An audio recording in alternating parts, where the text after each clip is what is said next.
मैं Dharmendra Pareek, retired DIG border security force. आज हमने आपने प्रेस कॉन्फ्रेंस में किस विषय में आज की है प्रेस कॉन्फ्रेंस? आज की जो प्रेस कॉन्फ्रेंस है, जो सुप्रीम कोर्ट के आदेश को पालना नहीं करने के संदर्भ में है, सरकार द्वारा उस आदेश को पालना नहीं करने के संदर्भ में। ये विषय इस प्रकार है कि 2006 में जब पे कमीशन आया और पे कमीशन के में एक स्कीम आई कि भारत में सरकार में कुल 56 सेंट्रल ग्रुप ए सर्विसेज हैं, उसमें 5 सीएपीएफ भी है।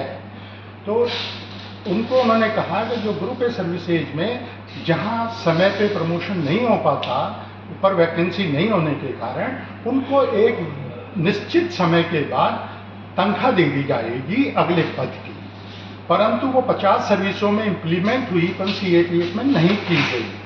वो इसलिए नहीं की गई, उनका प्ली थी कि ये ऑर्गेनाइज्ड ग्रुप ए सर्विस नहीं है, उसके कुछ क्राइटेरिया हैं जो हम फुलफिल करते हैं।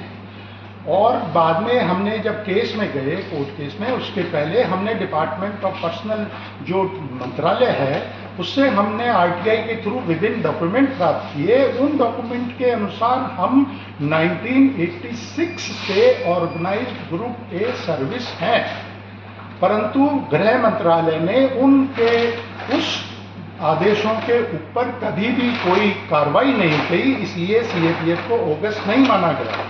अगस्त में इतना होता है कि उनकी पोस्टें आईजी रैंक तक उन्हीं के द्वारा कैडर अफसरों तक भरी जाएगी। तो हम 2011 में हाई कोर्ट में गए। हाई कोर्ट ने हमारे पक्ष में एक निर्णय 2015 में दिया, जिसमें हमें कहा कि ये 1986 से सरकार के आदेशों के अनुसार ये अगस्त है और इन पे ये सब इनको बेनिफिट मिलना चाहिए।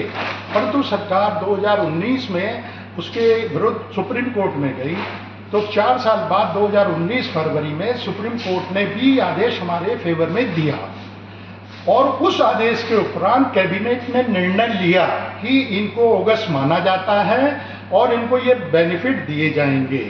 ये एक प्रेस ब्रीफिंग करके उस समय के मंत्री श्री जावड़ेकर साहब ने टीवी पे बोला, परंतु वो आदेश को इन्होंने अनुपालना, जिस प्रकार एक बैच को एक पर्टिकुलर ईयर में अगस्त का बेनिफिट मिलना चाहिए और प्रमोशन आईजी तक के जो पोस्ट आईपीएस डेपुटेशन में उनको वापस जाना चाहिए, वो नहीं लागू हुआ। उसका सर कारण क्या है? सरकार जैसे कहते हैं कि कोर्ट का फैसला, न्याय का फैसला अंतिम फैसला है, उस पर भी सरकार नहीं अमल कर रही है। उसका क्या कारण क्या है?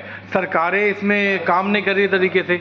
सरकारें जो इसके पक्ष में सरकार ने जो अपना व्यू 2-3 बार कोर्ट के सामने ये रखा है कि जब आईपीएस अफसर सीएपीएफ में होते हैं तो वो स्टेट के साथ और सेंट्रल एजेंसी के साथ कोऑर्डिनेशन अच्छा होता है, परंतु ये आदेश उन्होंने अपने एफिडेविट में भी ये सब जस्टिफिकेशन दिए, आर्ग्यूमेंट में दिए, और हाई कोर्ट ने उनकी और हमारी सुनने के बाद, जो हमने पक्ष में रखे, उन सुनने के बाद हाई कोर्ट ने इवन उनके एक रिटर्न ओएम को क्वेश्चन कर दिया कि ये बिल्कुल जस्टिफाइड नहीं। अब फाइनली सरकार से आप क्या चाहते हैं? आपका सरकार को हम ये चाहते हैं कि सुप्रीम कोर्ट में सरकार 2019 के बाद फिर गई, तो 2025 मई में एक निर्णय आया जिसमें सुप्रीम कोर्ट ने कहा आपने अभी तक आदेश नहीं माना, अब आप आदेश करिए, 6 महीने के अंदर सब कंप्लाई करिए, 2 साल में सभी आईजी लेवल तक के जो आईपीएस अफसर हैं वो सब जाएं और यहाँ के कैडर को प्रमोट किया जाए। वो नहीं किया गया। अब सरकार के पास उस इम्प्लीमेंटेशन को के अलावा कोई चारा नहीं है, तो उनको अब इसको इम्प्लीमेंट करना चाहिए, ये हमारी गुजारिश है।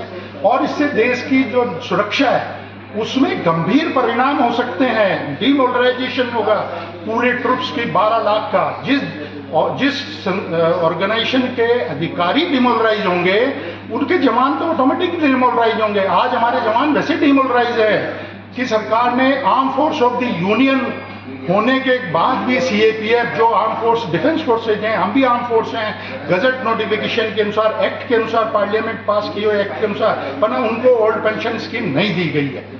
तो ये बहुत बड़ा नेशनल सिक्योरिटी पे इशू है, क्योंकि जितनी सीएपीएफ होती है वो चलती है पैसों से नहीं, वो मोरल और मोटिवेशन से चलती है। तो मेरा कहना यही सरकार से कि वो हम गुजारिश कर रहे हैं वो सरकार इस आदेश को इम्प्लीमेंट करे। धन्यवाद जी, बहुत बहुत थैंक यू।